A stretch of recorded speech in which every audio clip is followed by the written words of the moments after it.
nice to meet you. We're excited about next week. Yeah. It's all looking good. Everything is under control, I think. You're a fan of Aston Villa? I am a fan of Aston Villa. Tomorrow there's a football match with Chelsea. Yes. I went last year, 2 years ago, and Aston Villa lost 8-0. And my son is a Chelsea fan, so it was very, very embarrassing for me. But we heard that maybe tomorrow. Yeah, maybe tomorrow will go better. Okay. So, Prime Minister, thank you very much for accepting CCTV's interview. Chinese President Xi Jinping will have a state visit to the UK since October 19th. What's your expectation on his state visit?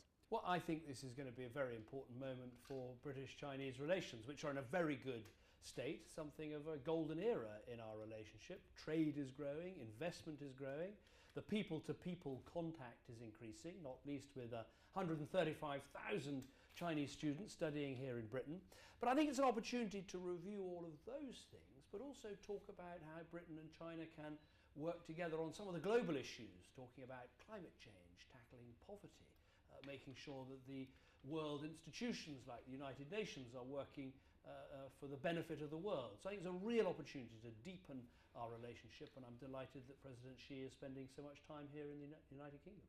Since you became the Prime Minister, you have encouraged many Chinese companies to invest in the UK. And now Britain has become one of the most popular destinations for Chinese companies. After several years, what kind of changes do you think a Chinese investment has brought to the UK society and economy? Well, I think the change is of benefit to both our countries because Britain's one of the most open economies in the world. We encourage overseas investment, and China has is investing more in Britain than other European countries. And the change we will see is obviously the investment into our infrastructure, new Chinese companies employing people, creating wealth and jobs. But I think it's also a big win for China as well, having access to a country that is a leading member of the European Union and has so many other contacts and roles in the world. So I think we both benefit, and I think the benefit for Britain of being an open economy is that means that the best and the brightest companies are coming to invest here.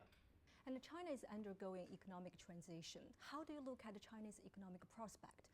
Do you think British business could still continue to benefit from China's economic growth? Well, what we've seen in the last 10 years is actually a quadrupling of British exports to China, as the Chinese economy has been one of the drivers of world growth, and I think that will continue. China's growth has been remarkable. Obviously, there are issues at the moment that are being addressed in China, and I'm sure the growth will continue. So we can continue to have a situation that benefits both our countries, and I think that will continue. And you just come back from Brussels. Are you confident that you could win a good deal to convince the British people to stay within EU in the coming referendum? If not, if Britain votes to leave, are you worried that Britain may lose attraction for international investment and may reduce its international influence? Well, I'm confident that we'll get a good deal for Britain in Europe and that will be the outcome. But what's interesting is even at a time when we've put this question on the table, actually we've seen an increase in investment into Britain. So companies around the world are voting with their feet to come to Britain, even as we ask this important question of improving our relationship with Europe. But am I confident we can get a good deal? Yes, I am, because we're addressing the problems that Europe can have, making sure we're more competitive, making sure there's a fair settlement between those countries that are in the euro as their currency and those like Britain that are maintaining our own currency. These are important issues that need to be settled. I'm confident that we can settle them. How do you look at the RMB's internationalization process? Well, I think this is one of the big developments taking place in the world economy today, that as the Chinese economy has shown such extraordinary growth and as China has become such a major economic power in the world, obviously its currency and the internationalization of its currency is a big development for the world economy. And Britain wants to play a role in that, and I think we're the first place where there's been an overseas renminbi bond issued here in London.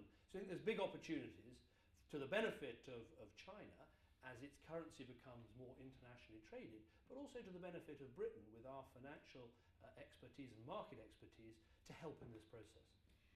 Your government is the first Western government to join Asia Infrastructure Bank. How do you look at the rebukes from the US side? And how do you balance your relations with China and US?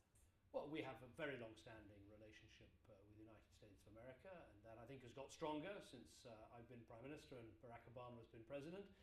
But we see no conflict with having that very special relationship, with wanting to be a strong partner for China as the Chinese economy continues to grow and China emerges as an enormous world power.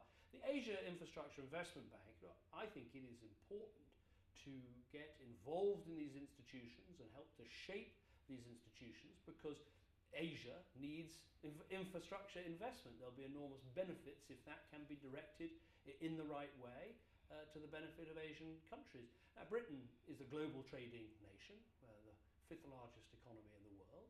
We've always had trading and investment relationships right around the world, including right across Asia. So being involved in the development of this important institution is clearly in our national interest, and I think will be to the benefit of the AIIB as well. My last question. Now, there are many words to describe China-UK relations this year, like the big year, like the golden decade. What's your word? Well, golden, I think, is one of the words I introduced, because I think this is a very special moment when you've got the relationship, the diplomatic relationship is so strong, the trading and investment relationship is so strong, the people-to-people relationship is strong. But the word I'd use today, I think, is opportunity, because I think the opportunities for Chinese investment into the United Kingdom are absolutely beneficial both to Britain and to China. I think the opportunity for British businesses to expand and grow in China. I think the opportunities for our young people to attend universities together and learn from each other, I think those are big opportunities. So the word I would use is opportunity, a strong relationship, but I think the best is yet to come. Thank you very much, Prime Minister. Thank you for your precious time. I hope the state visit will be successful. I'm sure it will. We look forward to it. My pleasure.